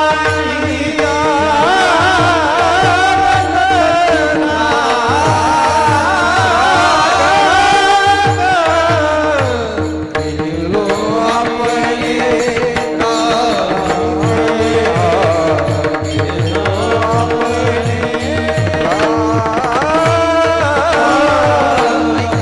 महाराज म्हणतात, अरे गिरिधर लाल तो भाव का भूका, राग कला नाही जानत तुका. कोणत्या रागात गाता आणि किती कला आहे तुमच्या अंगात, देवाला घेणं नाही. त्या कलेमध्ये, त्या गाण्यामध्ये प्रेम आहे का, याला देवाला घेणं ते नाही का. कारण देव फक्त अंतःकरणातलं पाहतो महाराज, वरचं पाहत नाही महाराज. प्रेमाविना भजन नाकाविना मोती अर्थाविना पोथी वाचनी काय अविना पोथी वाचनी काय प्रेमाविना भजन नाकाविना मोती अर्थाविना पोथी वाचनी काय अर्थाविना पोथी वाचनी काय. महाराज म्हणतात प्रेमाविना भजन नाकाविना मोती अर्थाविना पोथी वाचून काय. गाणं तयारीचे पण त्याच्यात जर प्रेम नसेल काही घेणं नाही. महाराज देव आतलं पाहतो, देव तुमचं बाहेरचं पाहत नाही. तुम्ही किती तयारीचे देवाला काही घेणं देणं नाही. एक सांगू का महाराज, बाहेरचं पाहून बाहेरची सजावट बाहेरचं बॅकग्राऊंड पाहून भुलणारे तुम्ही आम्ही, देव भुलत नाही महाराज. हो, चांगले कपडे जर आम्ही चांगले कपडे घातले, चांगला फेटा बांधला, चांगलं कीर्तन केलं, हे आमचं बाहेरचं आहे, हे पाहून तुम्ही भुलणार, देव नाही भुलणार. माझं बोलणं आहे का, देव भुलणार नाही, देव अंतःकरणातलं पाहतो. आणि मानसशास्त्राच्या दृष्टीने एक विचार मांडतो तुमच्या समोर. महाराज पदार्थ कसाही असतो पण त्याचं बॅकग्राऊंड जर चांगलं असलं ना तर त्याच्याबद्दल आणखी आकर्षण वाटतं. पदार्थ कसाही असू दे. महाराज मी याच्याकरता एक उदाहरण सांगत असतो. बाहेरचं पाहून भुलणारे तुम्ही आम्ही, देव आतलं पाहतो. पण एक आहे, पदार्थ कसाही असो त्याचं बॅकग्राऊंड जर चांगलं असलं तर त्याच्याबद्दल आणखी काय होतं, आकर्षण वाटतं. याच्याकरता एक उदाहरण मी नेहमी सांगत असतो. एका बाईनं काय केलं, 1 लिटर दुधात 5 लिटर पाणी टाकलं. कमी झालं का नाही, बाद झालं नाही एवढंच. 1 लिटर दुधात 5 लिटर पाणी टाकलं, 1 किलो तांदळाचं पीठ टाकलं, 5 किलो साखर टाकली आणि काय तयार झाली भैया, खीर. अशी तुम्ही म्हणता बा खीर, मला नाही वाटत ही खीर आहे अशी. पण ऐका, तिने आणली कशी, चांदीच्या वाटीत, चांदीचा चमचा, चमकीचा कागद, असं बाजूने गुलाबाच्या पाकळ्या टाकलेल्या. मला सांगा महिला मंडळ खायला कशी वाटेल. पदार्थ चांगला नाही पण तो सजवला चांगला, त्याचं बॅकग्राऊंड चांगलं आहे, खायला कसं वाटतं, चांगलं वाटतं. महाराज मोठ्या घरी असंच असतं. म्हणून आमचे बाबा म्हणायचे, मोठं घर पोकळ वासन, हवा जाती भासा. असं महाराज उद्धव महाराज असं म्हणतात. मोठमोठ्या हॉटेलमध्ये सुद्धा असं, आपण काय म्हणतो, आपण काय कधी गेलो नाही, आपल्याला माहिती नाही. महाराज त्याला चव त्याला काय नसते, ते सजूनच जास्त आणलेलं असतं. म्हणून महाराज बॅकग्राऊंड जर चांगलं असलं, पदार्थ कसाही असू द्या, त्याचं बॅकग्राऊंड जर चांगलं असलं ना तर खायला आपुलकी वाटते, खायला अजून आकर्षण वाटतं. मी त्या नाशिक जिल्ह्यात कीर्तनाला गेलो, सकाळी काल्याचं कीर्तन माझं आणि रात्रीचा प्रवास उरकून कीर्तनाला गेलो. सकाळी गेलो प्रवास उरकून, गेल्याबरोबर एका घरी माझी सोय केली आणि त्या घरातल्या माऊलीनं मला विचारलं, म्हणे महाराज नाश्ता करणार का. हा, मी म्हणलं तुम्ही माझ्या तब्येतीवर जाऊ नका, नाश्त्याशिवाय आपलं पान नाही हालत, आपलं पान नाही हालत. म्हटली महाराज काय करू नाश्त्याला. म्हटलं काय करता. हा, ती बाई म्हटली महाराज मनोहारा करू का. काय मनोहारा. आणि मग माझ्या मनात प्रश्न निर्माण झाला, काय असेल हा मनोहारा, कसा असेल हा मनोहारा, आता तो ब्रह्म जिज्ञासा, काय असेल हा मनोहारा. महाराज मला राहावं, नेमकं मनोहारा म्हणजे नेमकं काय असेल. मी विचारलं, ताई कसा असतो, आंबट गोड तिखट खारट. नाही म्हणे महाराज, तिखट मीठ मस्त, लय सुंदर मस्त. म्हटलं करा, काय मनोहारा करा. आणि योगायोगानं त्या बैठकीच्या बाजूलाच किचन होतं महाराज, किचन होतं. महाराज त्या माऊलीनं गॅस पेटवला, कढई ठेवली, त्याच्यात तेल टाकलं, तेल गरम झालं का लगेच त्याच्यात जिरे आणि मोहरे टाकले. तडतड आवाज आला, फडफड नाही तडतड, नाही बरोबर वाजलं, तडतड आवाज आला. महाराज तिकडं तडतड वाजल्याबरोबर माझ्या मनात तडफड तडफड तडफड. म्हणलो काय असेल हा मनोहारा, कसा असेल हा मनोहारा. नंतर त्या बाईनं त्याच्यात कांदा टाकला, खरपूस वास आला, लय तोंडाला पाणी सुटले. गुळ द्या आधी मला.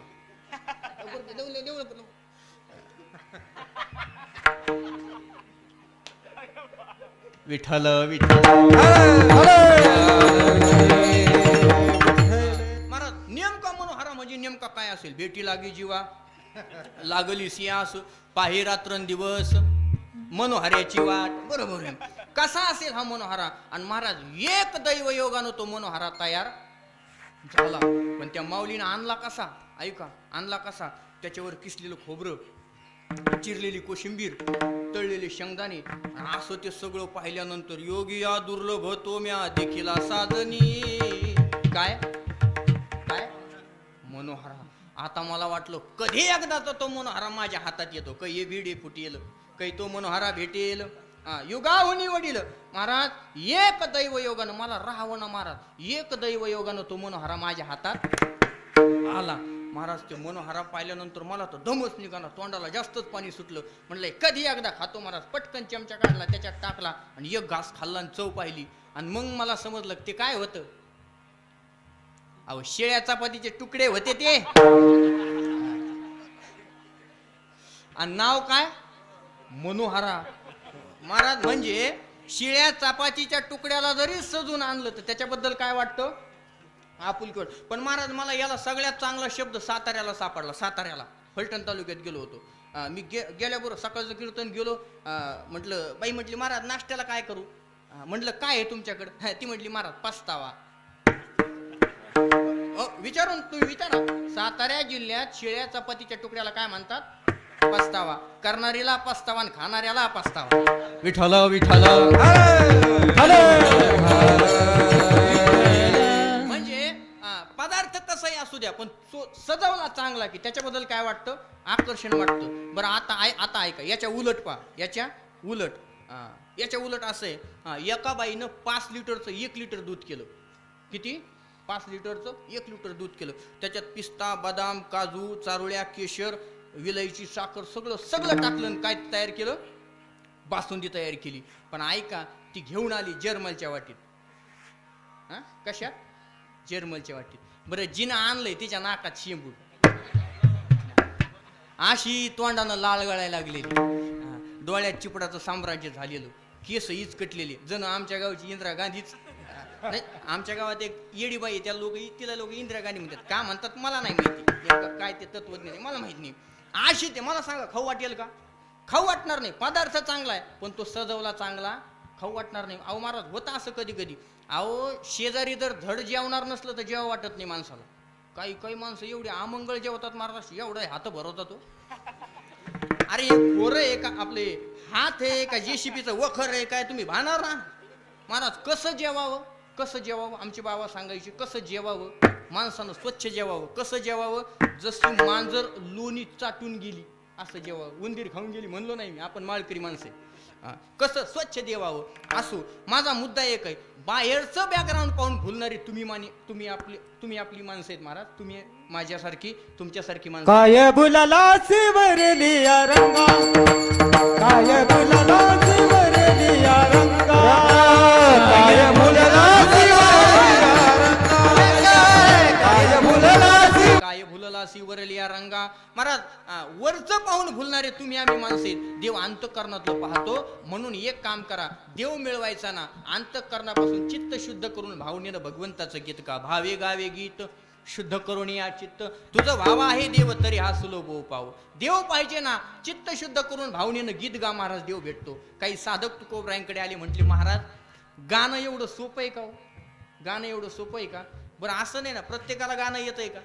तुकोबराय म्हणतात ना, गाता येईल तेनेची गावे, ये हरी हरी म्हणावे. सगळ्यांना गाणं जमेल का? महाराज म्हटले गाणं जमत नाही ना, मग एक काम करा, नामस्मरण करा.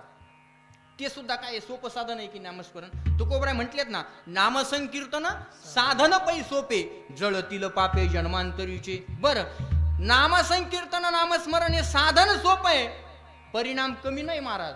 अहो अनंत जन्माचं पाप जरी असलं ना तर एक नामस्मरण काय करतं, ते अख्ख्या अनंत जन्माचं पाप जाळून टाकतं. तृण अग्निमेळ समरस झाली तैसे नामे केले. एक सांगू का महाराज, तुम्ही कितीही पिढ्यानपिढी जात पाप करा, मी कायम एक मुद्दा सांगत असतो कीर्तनात महाराज, माणूस किती जरी पापी झाला ना, कितीही माणूस पापी होऊ द्या, किती जरी पापी झाला ना तरी वाल्ह्या कोळ्या इतका, बरोबर ना, वाल्ह्या कोळ्या इतकं पाप आपण कधीच करू शकत नाही. आपल्याला लय जन्म घ्यावा लागतील महाराज, होत नाही. म्हणून ऐका, अनंत जन्माचं पाप जाळण्याची ताकद एका नामस्मरणात आहे. ज्ञानोबरायांनी ज्ञानेश्वरीमध्ये दृष्टांत फार गोड दिला. ज्ञानोबराय म्हणतात, म्हणून ऐके अर्जुना जैसा विष फुलुंगी लागे इंधना. एक नामस्मरण जाळून टाकतं महाराज. म्हणून ऐके अर्जुना जैसा विष फुलुंगी लागे इंधना. बाबा इथलेच ना तुम्ही, याच गावचे का? मला एक सांगा, एक कडब्याची पेंट जर पेटवायची ठरली तर किती काडेपेट्या लागतात? एक काडीची पेंट, हा, एक काडी पेटी, एक काडी फक्त. बर एक पेंट पेटवायला एक काडी, तर मला सांगा 2 पेंट पेटवायला किती काड्या?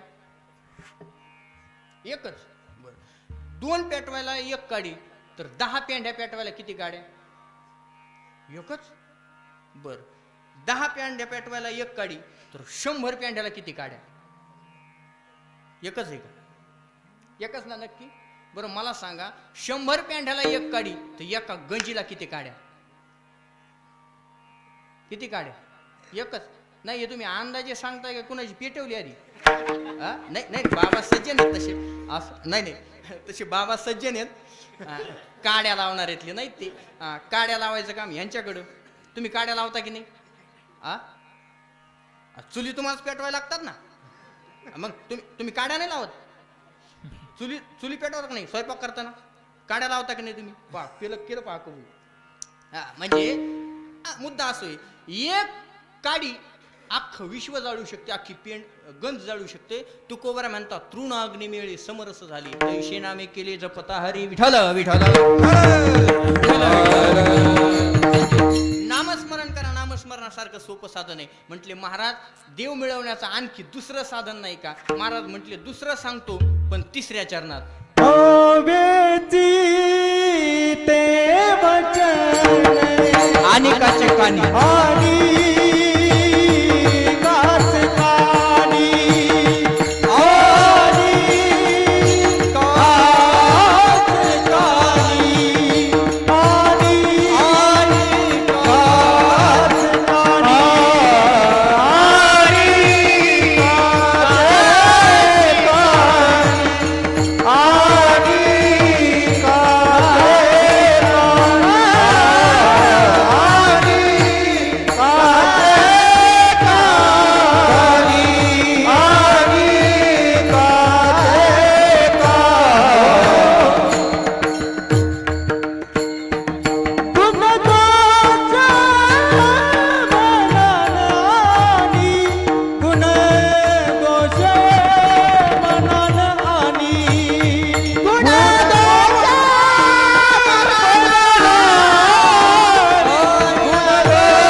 सांगतात. अनेकांचे कानी गुणदोष मनानं. आणि म्हटले महाराज, तुकोबरा म्हणतात का हो, गाणं तुम्हाला अवघड वाटते ना, चित्त शुद्ध करणं अवघड वाटते ना, मग हा दुसरा उपाय घ्या. कोणता उपाय? अनेकांचे कानी गुणदोष मनानं. आणि म्हणजे दुसऱ्याच्या गुणदोषाचं चिंतन कानावरही येऊ द्यायचं नाही आणि मनातही येऊ द्यायचं नाही. म्हणजे सरळ सरळ सांगू का, लक्ष द्या. एखाद्याकडे जर गुण चांगला असला त्याची स्तुती करायची, आणि एखाद्याकडे जर दुर्गुण असला त्याची निंदा करायची नाही. आणि नाहीतरी निंदा केल्यानंतर काय होतं, ज्ञानोबरांची ओवी सगळ्यांना माहिती. येती निंदकापाशी आशिषही पापे.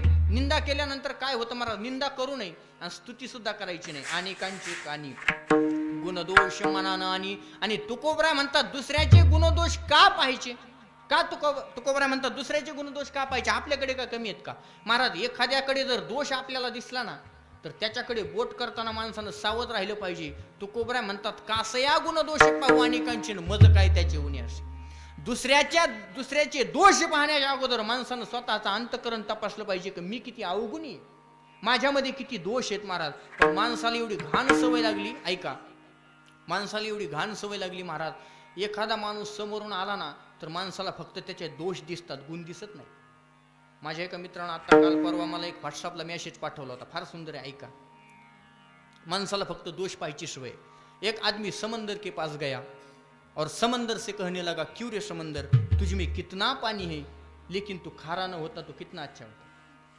वही आदमी कोयल के पास गया और कोयल से कहने लगा, क्यों रे कोयल, तू कितना मीठा गाती है, लेकिन तू काली न होती तो कितना अच्छा होता. वही आदमी गुलाब के फूल के पास गया और गुलाब से कहने लगा, क्यों रे गुलाब, तू कितना सुंदर, कितना खूबसूरत दिखता है रे, लेकिन तुझ में अगर कांटे न होते तो कितना अच्छा होता. आता ऐका, समंदर, कोयल और गुलाब तीनों आदमी के पास आए और आदमी से कहने लगे, क्यों रे आदमी, दूसरों की कमियां देखने की आदत तुझ में अगर न होती तो कितना अच्छा. माणसाला फक्त दुसऱ्याचे दोष पाहायची सवय लागली. एक सांगू का महाराज, दुसऱ्याचे दोष पाहायची काहीच कारण नाही. तुकोबऱ्या म्हणतात, जर देव भेटावा असं वाटत असेल ना, तर या गुणदोषाचं चिंतन डोक्यातून काढून टाका. अनेकांचे कानी गुणदोष मनानं आणि तुझं व्हावा हे देव तरी हा सुलभ उपाय. म्हटले महाराज, याच्यापेक्षा सोपा उपाय आहे का? म्हटले आहे ना. एक काम करा, मस्तक ठेंगणा करी, वेळ कमी आपल्याकडे, मस्तक ठिंगणा करी संतांच्या चरणा तुझं व्हावा हे देव तरी हा सुलभ उपाव. महाराज म्हणतात, संतांना शरण जा, संतांच्या पायावर डोकं ठेवा. अरे संतांच्या पायाचा नुसता स्पर्श जरी झाला तरी देव भेटतो महाराज. संतांच्या पायाचा नुसता स्पर्श होऊ द्या शरीराला तरी सुद्धा देव भेटतो. कशावरून? ऐका, रामायणातलं उदाहरण सांगतो पुढे चालतो. रामायणामध्ये प्रसंग असा येतो, सेतुबंधनाचं काम सुरू होतं. प्रत्येक वानर आपल्या हातात येईल एवढा दगड वाळू घ्यायची आणि त्या समुद्रात टाकायची. महाराज, तिथं एक खारुताई होती.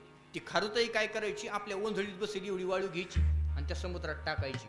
रामप्रभू एका दगडाच्या शेळीवर बसलेले होते. रामप्रभूंनी काय पाहिलं, अरे किती छोटा जीव आहे, किती लहान जीव आहे, पण काय याचं माझ्यावर प्रेम आहे, काय याची माझ्यावर भावना आहे, म्हणून कौतुक केलं. कुणी? रामप्रभूंनी. कुणाचं? खारुताईचं.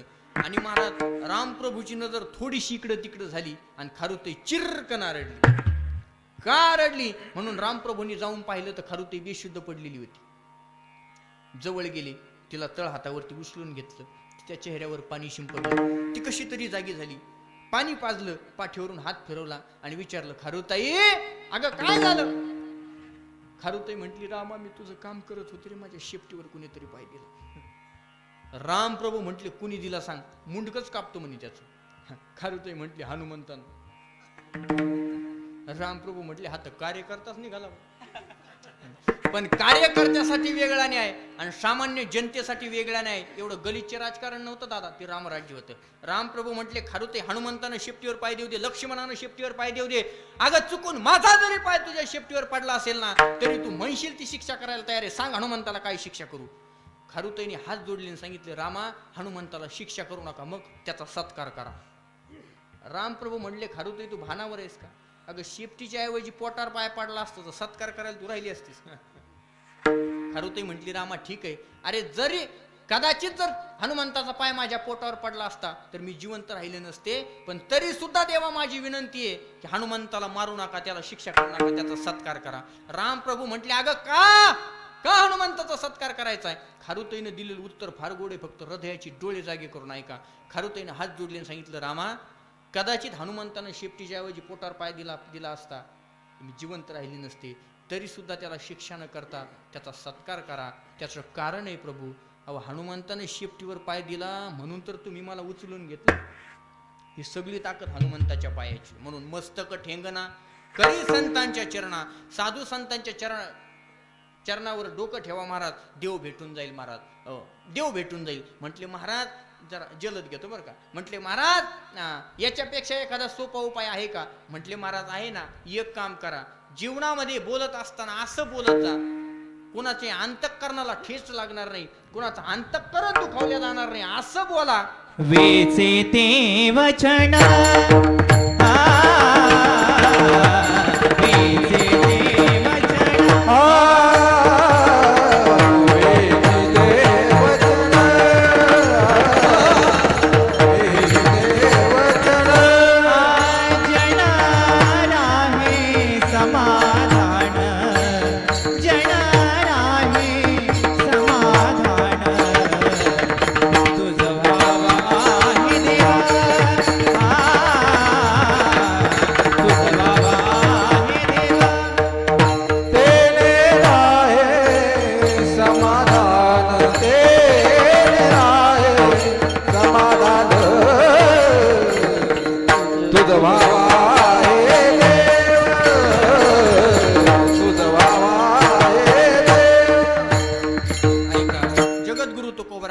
वेचे ते वचन समाधान. महाराज कसं बोलत जावं माणसानं? ज्ञानोबरांची भाषा आहे ना, साचा आणि मवाळ मितले आणि रसाळ शब्द जैसे कल्लोळ अमृताचे. महाराज माणसानं किती गोड बोललं पाहिजे, चांगलं बोललं पाहिजे. महाराज म्हणतात हे देवप्राप्तीचं साधन आहे.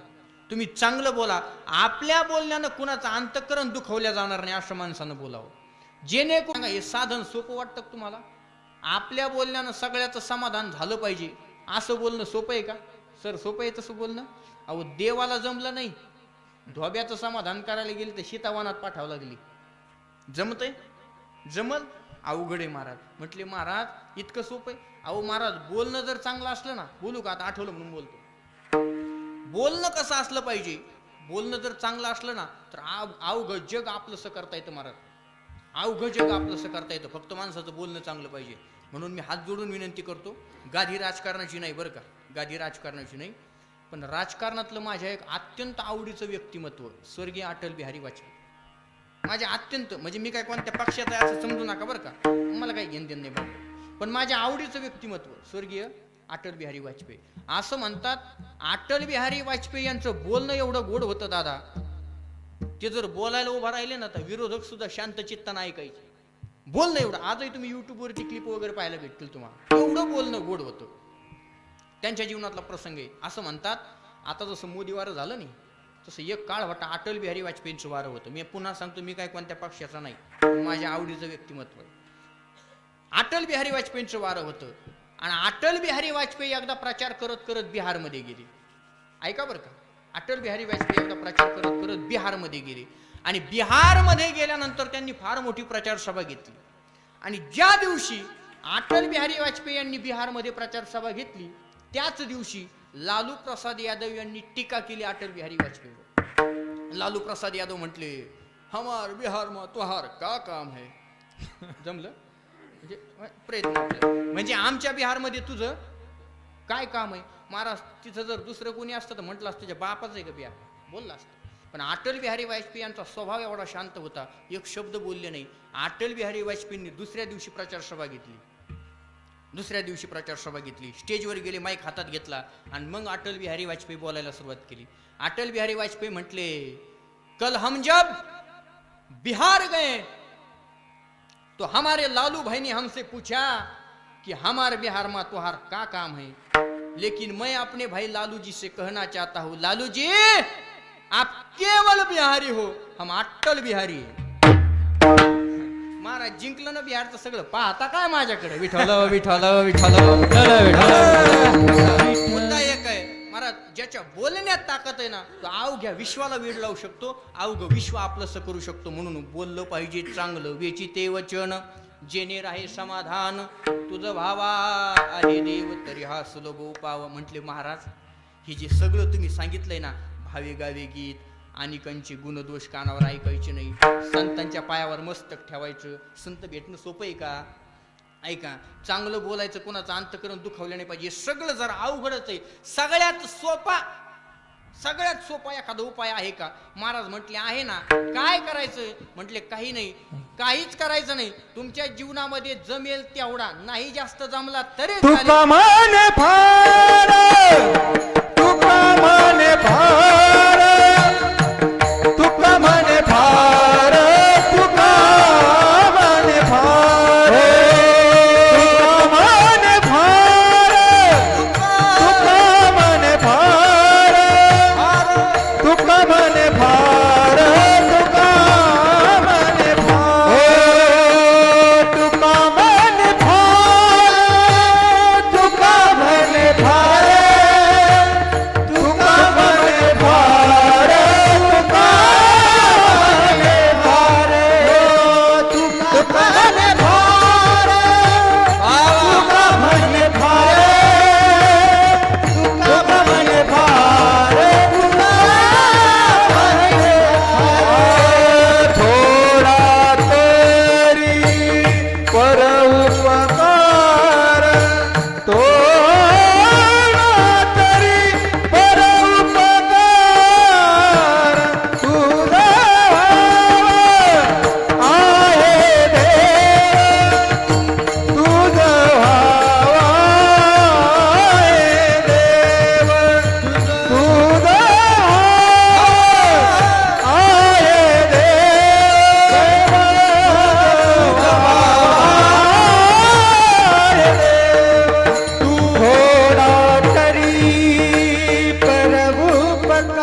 गुरुदेवाच्या शेवटच्या चरणामध्ये जगद्गुरु तुकोबरा म्हणतात, जीवनामध्ये नाही फार जमला ना महाराज चालेल, पण थोडा तरी माणसानं परोपकार करता आला पाहिजे. असो, वेळ संपत आली. शेवटच्या चरणाचा थोडक्यात विस्तार करून पूर्ण करणारे मी कीर्तन. 8:30 आपले वाजत आलेत, फक्त मला वाटते 2-3 मिनटं शिल्लक आहेत. तेवढ्या वेळेत मध्ये 10:30 पूर्ण करणार आहे मी, काही चिंता करू नका. फक्त एकच विनंती, आता सगळ्यांनी, आता माझा जीव बारीक असला तरी आतडे तुटूस तर बोंबलायची माझी वेळ आहे. महाराज, आम्हाला थंडीत घाम फुटला हो. थंडीत घाम फुटतो महाराज. मृदुंगाचार्य आमचे उद्धव महाराज, घाम पुसायचा नाही महाराज, लोकाला कळलं पाहिजे आपला बी घामाचा पैसा आहे. कसं लोकाला घाम पुसायचा नाही आला तरी सुंदर. सगळी गायक मंडळी महाराज बिंबीच्या देठापासून ओरडतायत, महाराज तुम्ही रगीन शालीन, काय काय सोय आहे तुमची. इंदुरीकर महाराज सांगत असतात, लोक आज जर यांना बोलणे उद्या गाद्यान लोड घेऊन यायला बसले ते. पण या गाद्यान नाही तर लोड आणा, पण या, चांगली गोष्ट आहे. असो, फक्त एकदा सगळ्यांनी मोठ्या प्रेमानं भजन करायचं, सगळ्यांनी वर हात करायचे. महिला मंडळ लाजायचं नाही तुमच्या लेकासारखा, सगळ्यांनी वर हात करायचे. पुरुष मंडळी, तरुण मंडळी तिकडले सगळे मस्तपैकी वर हात करा. कॅमेरा फिरवायला सांगू का? करा ना, वर हात करा ना, करा करा करा, कॅमेरा येईल तुमच्याकडे. मस्त भजन करायचं सगळ्यांनी. अख्खं कीर्तनात काही नाही जमलं तरी चालेल, एवढं भजन घेऊन जायचं, टाळे वाजवायची, प्रेमानं भजन करायचं महाराज. भानुदास एकनाथ, भानुदास एकनाथ, भानुदास एकनाथ, भानुदास टाळी टाळी. भानुदास एकनाथ, भानुदास एकनाथ, भानुदास एकनाथ, भानुदास एकनाथ, भानुदास एकनाथ, भानुदास एकनाथ, भानुदास एकनाथ, भानुदास एकनाथ, देव तुकाराम, ज्ञानदेव तुकाराम, ज्ञानदेव तुकाराम, ज्ञानदेव तुकाराम, ज्ञानदेव तुकाराम,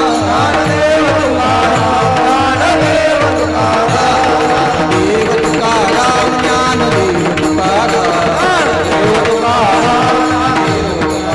ज्ञानदेव तुकाराम, ज्ञानदेव तुकाराम, विठोबा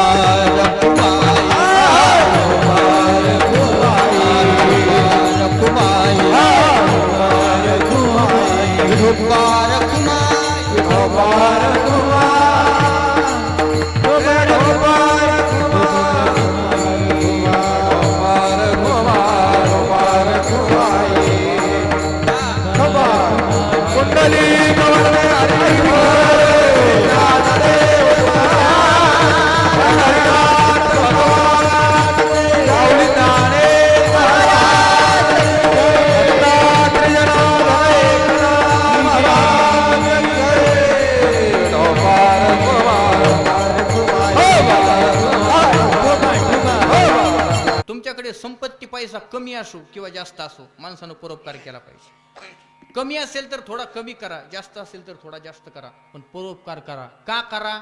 ऐका. आता महाराज, आता पाऊस जास्त झाला ना यावर्षी. विहिरीला पाणी आलं महाराज, नवीन पाणी चव देत नाही, तोंडाला चव देत नाही. मग नवीन पाणी जाऊन पुन्हा दुसरं पाणी येण्यासाठी काय करावं लागतं? विहिरीचा काय करावं लागतं? उपसा करावा लागतो. तसं सांगू का, संपत्तीचं असंच आहे. संपत्ती जर फक्त दाबून ठेवली तर वाढत नाही, तिला पांगावं लागत आहे. उपसा केला का माझं बोलणं कळत आहे ना. आणि उपसा करायला एवढंच काम आहे आपल्याला. ही सप्ताह केला म्हणजे आलं, सप्ताह आला म्हणायचं उपसा. माझं बोलणं कळत आहे ना. थोडंफार, जास्त नाही पण थोडंफार करता आलं पाहिजे, थोडंफार परमार्थ करता आलं पाहिजे. आणि नाहीतरी महाराज सांगू का, अहो किती जरी देवान दिलं तरी आपल्याला कमीच आहे हो. किती देव द्या देवानं तरी आपल्याला कमी वाटतं की नाही. ज्ञानोबरांची उभी सांगतो पुढे चालतो.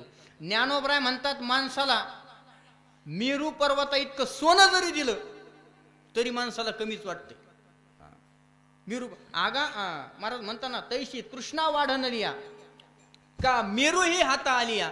महाराज म्हणतात, मेरू पर्वता इतकं सोनं जरी माणसाला दिलं ना तरी माणसाला कमीच वाटते. महाराज, माणसाला किती द्यावं कमीच वाटते.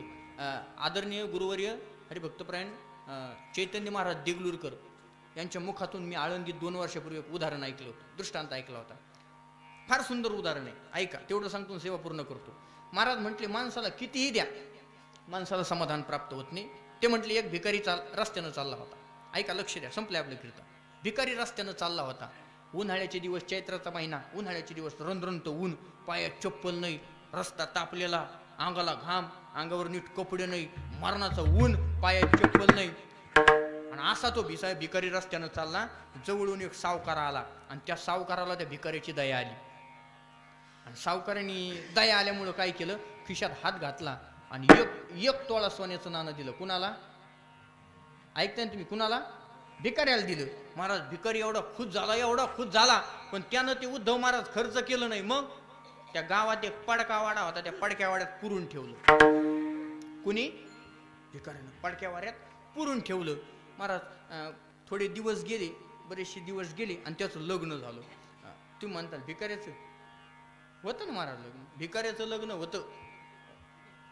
अहो भिकाऱ्याचं लग्न होतं म्हणजे कसं होतं आता ऐका ना. म्हणजे महाराजाची बायको महाराजीन, वकिलाची वकिलीन, डॉक्टरची डॉक्टरीन, सरची सर, तशी भिकारीची भिकारीन. लग्न झालं आणि लग्न झाल्या त्याच दिवशी त्या भिकाऱ्यानं बायकोला काय सांगितलं, म्हणे हे बघ, तुला वाटत असेल मी भिकारी आहे, पण मी भिकारी नाही. ती म्हणे कसं? म्हणे मला एका सावकाराने एक तोळा सोन्याचं नाणं दिलंय आणि ती मी गावातल्या पडक्या वाड्यात पुरून ठेवलंय. ती म्हटली राहू द्या, वेळ प्रसंगीला काम येईल. आणि भिकारी असल्यामुळे लेकरं लवकरच झाले. लेकरं हळीहळी समजणेवाले काही इशारा का बी असो चालत असते, एवढं काही मनावर घ्यायचं नाही. हळूहळू लेकरं मोठी झाली आणि त्या लेकरांची उपासमार व्हायला लागली. ती भिकारी म्हणते, अहो त्या रुपयाला, त्या सोन्याच्या नाण्याला काय चाटायचंय का? नुसतं पाहायचं का? त्याची पूजा करायची का? जा आणि ते घेऊन या आणि काहीतरी लेकराला खायला आणा. महाराज चैतन्य महाराज फार गोड रंगून सांगत असतात. ते म्हणतात रणरणत ऊन, चैत्राचं ऊन, रणरणत, अंगाला घाम आलेला, पायात चप्पल नाही, फाटकं कपडे. भिकारी निघाला कुठं? पडक्या वाड्याकडे. कशाला? नाणं आणायला. त्या नगरीचा राजा एका झाडाखाली बसलेला होता. प्रधान सगळे सैनिक बसले होते. त्या राजाने पाहिलं, अरे भिकारी चाललंय कुठे? त्याला हाका मारून घेतले, भिकारी इकडे. ते आला. जी महाराज काय झालं?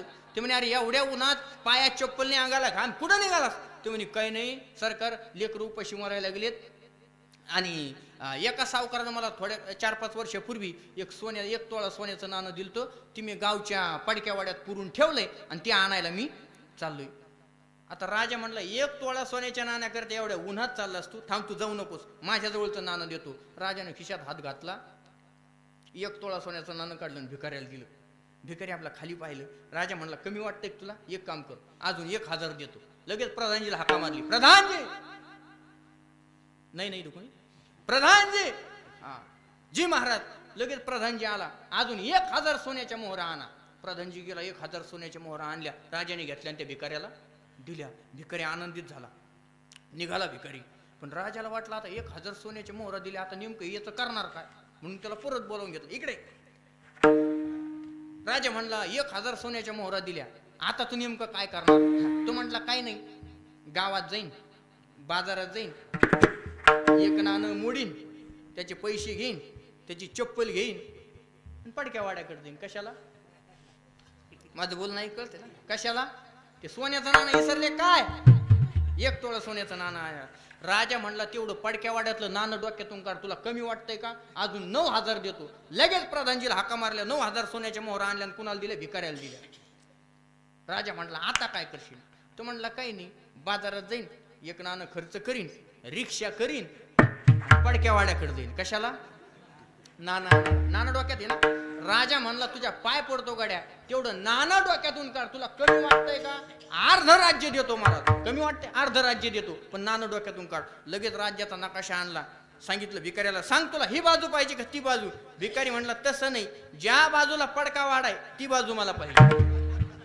असो, माझा मुद्दा एक आहे. ज्ञानोबराय म्हणतात, तैशी तृष्णा वाढणलिया का मेरूही हाता आलिया. महाराज म्हणतात, मेरू पर्वता इतकं सोनं जरी माणसाला दिलं ना, समाधानी होत नाही. म्हणून जेवढं दिलंय आपल्याला, जेवढं दिलंय त्याच्यातच महाराज म्हणतात, तुका म्हणे फार थोडा तरी परोपकार, तुझं व्हावा आहे देव तरी हा सुलभ उपाव. ज्ञानेश्वर माऊली, ज्ञानेश्वर माऊली, ज्ञानराज माऊली, ज्ञानेश्वर माऊली, ज्ञानेश्वर माऊली, ज्ञानराज माऊली, ज्ञानेश्वर माऊली.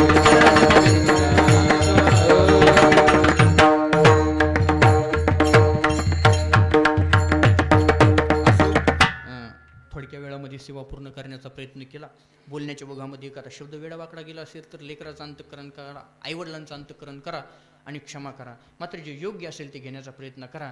आल्यानंतर आनंद वाटला. सुंदर असं नियोजन आपल्या या सर्व कारकीन ग्रामस्थांचं करावं तेवढं कौतुक. फार आहे, सुंदर वातावरण आहे.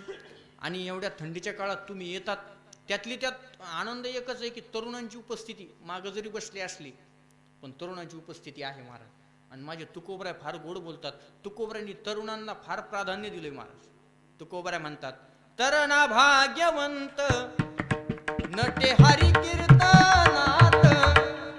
तरुणपणाची शोभा ही कीर्तनात असते महाराज. एक सांगू का, तुम्ही तरुण मंडळी आहेत म्हणून बोलतो, ऐका महाराज. तुम्ही तरुण आहात ना, तर तारुण्याची शोभा ही फक्त 2 ठिकाणी असते.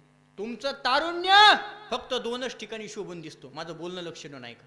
2च ठिकाणी तुमच्या तारुण्याला शोभा आहे. एक तर तुम्ही देवाचं धर्माचं रक्षण करा, नाहीतर देशाचं रक्षण करा.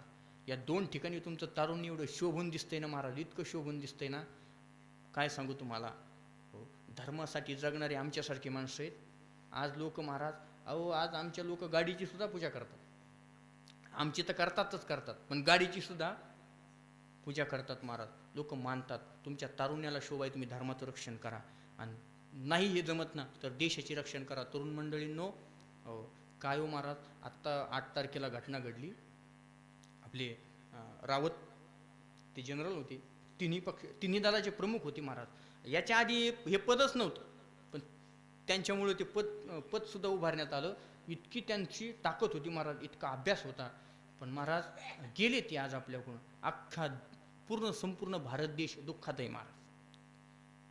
आज आपण असे किती जरी वागलो ना, कधी गेलो ना, तर आपल्याबद्दल कुणी दुःख मागणार नाही महाराज. जर मुलगा लईच वाईट वागला ना, तर गेला तर आईबाप सुद्धा दुःख करीत नाही. माझं बोलणं आहे का तुम्ही लक्षात ठेवा. आईबाप सुद्धा दुःख करीत नाही. पण आपण जर चांगले वागलो ना, मुलांनो तरुणांनो जर चांगले वागले, देशाच्या रक्षणासाठी जवळ खर्च केलं ना, तर अख्खं जग तुमच्या आयुष्यभर आठवण केल्याशिवाय राहणार नाही. म्हणून तुमचं तारुण्य व्यर्थ वाया घालू नका. तारुण्य पुन्हा पुन्हा येत नाही दादा. आणि एकदा तारुण्य निघून गेलं ना, तुकोबरा म्हणतात, तारुण्याच्या मध्ये न मानी कुणाशी सदा मुशमुशीत धुळी जायचं. एकदा तारुण्य हातातून गेलं ना महाराज, हातात काही येत नसतं महाराज. काय जवान लढतात महाराज, किती जवान लढतात. अरे रक्ताच्या थारोळ्यात पडतात, पण आपल्या देशासाठी लढतात महाराज. ते जवान आपल्या विचार करत नाही. 10-10, 15-15 गोळ्या त्यांच्या छातीत लागलेल्या असतात. ऐकलं असेल कदाचित, पण ऐका, मला तारुण्यपणाची शोभा सांगायची. 10-10 गोळ्या त्यांच्या छातीत लागतात महाराज, रक्तबंबाळ होतात. पण पुन्हा जाग येते त्यांना, बेशुद्ध पडतात. पुन्हा जाग येते, आठवण येते की माझा भारत माता, या भारत मातेला या अतिरेक्यांपासून वाचवलं पाहिजे. आज फक्त मी जर गेलो तर माझ्यावर अवलंबून असणारं अख्खं जग माझी एवढं आशेनं माझ्याकडे पाहतंय ना, त्यांच्या विश्वासाला तडा जाता कामा नये. म्हणून 10 गोळ्या जरी छातीत लागल्या ना, तरी सुद्धा तो उठून बसतोय महाराज. थी खून से लतपत काया, फिर भी बंदूक उठाई, 10-10 को एक ने मारा, फिर हो गई होश गवा के. जब अंत समय आया तो कह गए कि अब मरते हैं, खुश रहना देश के प्यारो, खुश रहना देश के प्यारो. अब हम तो सफर करते हैं, अब हम तो सफर करते हैं. क्या लोग थे वो अभिमान, क्या लोग थे वो बलिदान, जो शहीद हुए हैं उनकी जरा याद करो कुर्बानी. फार अवघड आहे महाराज त्यांचं बर्फात राहावं लागतं, गुडघ्या इतकं बर्फात. आज आपल्याला थोडीशी थंडी वाटली, 4 रगी घेऊन आलो आपण. थोडीशी थंडी वाटली नाही, खरं आहे की नाही, खोटं वाटतंय माझं तुम्हाला. अशा बर्फात गुडघ्या इतक्या बर्फात चालत त्यांना जीवन जगावं लागतं. कुणासाठी? त्यांना संसार नाही, त्यांना बायको नाही, त्यांना आई वडील नाहीत, त्यांना नातलग नाही का, त्यांना घर नाही का, पैसा नाही का, जमीन नाही का, घर नाही, त्यांना काय नाही मला सगळे. पण ते आपल्यासाठी लढतात, ही जाण आपण ठेवली पाहिजे. एक सांगू का, ते सीमेवर लढतायत म्हणून आपण कारकीनमध्ये कुणालाही न जुमानता सप्ताह पार पाडतो. ही ताकद त्यांची. विठ्ठल विठ्ठल विठ्ठल. म्हणून उपकार मानले पाहिजे. जे आई वडिलांनी आपल्याला जन्म दिला, शेवटच्या श्वासापर्यंत त्यांचे उपकार मानले पाहिजेत. जे सैनिक आपल्यासाठी सीमेवर लढतात, शेवटच्या श्वासापर्यंत त्यांचे उपकार मानले पाहिजेत. आपल्या जे धर्मासाठी लढतात, शेवटच्या श्वासापर्यंत त्यांचे उपकार मानले पाहिजेत. आणि जरा आपल्या लेकरांना सवय लावायची कृपा करा. लेकरांना लेकरं आणून बसीत जा. महाराज एखाद्या म्हाताऱ्याला जर सांगितलं ना, 85 वर्षाचा म्हातारा असला, बाबाला म्हणलं बाबा इना घ्या ना, हा महाराज लई जड वज हे कसं इना घ्यावा. आणि 15 किलोचा ना तू दिवसभर ह्या गल्लीतून त्या गल्लीत घेऊन येतो तू, आणि 5 किलोचा विना घेऊ वाटत नाही महाराज. अहो संस्कार लावणं गरजेचं आहे. मला कौतुक वाटतं महाराज मुस्लिम बांधवाचं. माझं बोलणं संपलं, आपलं कीर्तन लक्ष द्या. मला कौतुक वाटतं मुस्लिम बांधवाचं. दादा 5 वर्षाचं लेकरू असतं त्यांचं, 5 वर्षाचं लेकरू. पण त्या 5 वर्षाच्या लेकराच्या हाताला धरतात आणि मस्जिदमध्ये घेऊन जातात आणि सांगतात, ऐक बाळा, हा आपला अल्लाह आहे, याची दिवसातून 5 वेळेस नमाज अदा केल्याशिवाय आपल्याला अन्न खायचा अधिकार नाही. हे कोण सांगतोय? मुस्लिम बांधव त्याच्या लेकराला सांगतोय. आपली लेकरं कुठे आहेत? कुठे आहेत आपली लेकरं? निस्ता मोबाईल, असं तसं असं तसं. काळाची गरज आहे महाराज मोबाईल. एवढी विचित्र झाली महाराज. आज मुलगा बापाचं ऐकायला तयार नाही, आईचं ऐकायला तयार नाही. आज तुम्ही कीर्तनाला येतात ना, लेकराला घेऊन येत जा सोबत. सर्व पुरुष मंडळी महिला मंडळी सांगतो, आलं पाहिजे. आपला धर्म काय, आपले संत काय, आपला धर्म काय, देव काय कळायला पाहिजे महाराज लेकराला. कधी सांगणार आहेत? आज महाराज लेकरं काय महाराज पहिलीपासून इंग्लिश स्कूलमध्ये घालायची तयारी. घालू नये मी या मताचा नाही, पण आपल्याच लेकराला मराठी आहे ना महाराज. गंभीर वाटतं कधी कधी. ज्ञानोबरांनी ज्या मराठीचं कौतुक केलं, माझे मराठीची बोलू कौतुके, परी अमृतात हे पैजा जिंके, अशी असणारी मराठी आज शिक्षणात नाही महाराज. एक सांगू का, मराठी भाषेचा स्वाभिमान बाळगा महाराज. मराठी सारखी भाषा नाही. आज झाल्या जुन्या काळामध्ये महाराज, शाळेत जर लहान लेकरू शिकायला असलं 1ली 2री मध्ये, तर ते गुरुजी शिकवायची, आईची कविता सांगायची, बापाची कविता राहायची, त्या हिरकणीची कविता राहायची, श्रावण बाळाची कविता राहायची महाराज. इंग्लिश स्कूलमध्ये काय हो, आईची कविता आहे का बापाची कविता आहे? संस्कारच नाहीत ना महाराज. जुन्या काळात शिक्षक लोकच मुलांना संस्कार घडायचे. मुलं जुनी लेकरं महाराज अजूनही वडिलांच्या आज्ञे शब्दाच्या बाहेर जात नाहीत, शब्दाच्या बाहेर जात नाही. इंग्लिश स्कूलला काय हो महाराज, घालू नये, गरज आहे, काळाची गरज आहे, पण मराठी शिकवा ना. इंग्लिश स्कूलला आईचं महत्व आहे का बापाचं आहे? काहीच नाही ना महाराज. पप्पा सांगा कुणाचे, पप्पा माझ्या मम्मीचे, मम्मी सांगा कुणाची, मम्मी माझ्या. आणि जास्तच पुढे गेले तर ज्वानी ज्वानी, यस पप्पा, इटिंग शुगर, नो पप्पा, ओपन युअर माउथ, हा हा हा. याच्यात आईचं महत्व आहे का बापाचं महत्व आहे? एक सांगू का, इंग्रजी ही काळाची गरज आहे, त्याला जरूर शिकवा, पण आपली मराठी संस्कृती विसरणार नाही याची काळजी जमून घ्या. ऐका, कारण इंग्रजी पाश्चात्य संस्कृती फार अवघड आहे महाराज. तुम्हाला कल्पना नाही, हळूहळू आपल्याकडे येऊ लागली ती संस्कृती. एवढी भयानक संस्कृती महाराज ती, एवढी भयानक. आज आपल्याकडे गेलेले, तिकडे शिकायला गेलेले मुलं जर त्यांना फोन केला ना, बाबा तुझा बाप मिळालाय, तर तो फोन करून सांगतो काय पैसे असते ते मी फोन पेने करतोय, विधी उरकून घ्या. हे शिकवायचं काय आपल्या मुलांना? हे शिकवायचंय तुम्हाला आपल्या मुलाला? काळाची गरज आहे महाराज. मुलं घडवा, चांगली मुलं घडवा. ऐका, संस्कार कवा. संपला माझा विषय. बोलतो मी, आवडतो. सुंदर नियोजन आहे तुमचं, खरंच कौतुक वाटतं. करावं तेवढं कौतुक कमी आहे. आमच्या निपाणी शिवाजी महाराजांनी मला बोलवलं, म्हटले महाराज तुमची एक सेवा आमच्या गावात व्हायला पाहिजे. त्यांचे सप्ते सुदाम महाराजाचे आणि शिवाजी महाराज सप्ते औरंगाबादमध्ये शहरामध्ये भरपूर असतात महाराज. त्यांच्या प्रत्येक सप्ताहामध्ये माझं कीर्तन असते. तर ते म्हटले महाराज गावात आणखी झालं नाही म्हणून येण्याचा योग आहे. म्हणून त्यांनाही धन्यवाद. तुम्ही एवढं शांत चित्तानं ऐकलं, मनापासून खरंच तुम्हाला मनापासून धन्यवाद. सगळे टाळकरी, गायनाचार्य, मृदुंगाचार्य सगळ्यांना मनापासून तुम्ही साथ केली म्हणून तुम्हालाही धन्यवाद. सर्वांचे पुन्हा एकदा आभार मानतो आणि सेवेला पूर्णविराम देतो. चाल घ्यायची का नाही? विठ्ठल जय जय विठ्ठल, जय विठ्ठल, जय जय विठ्ठल. विठ्ठल जय जय विठ्ठल.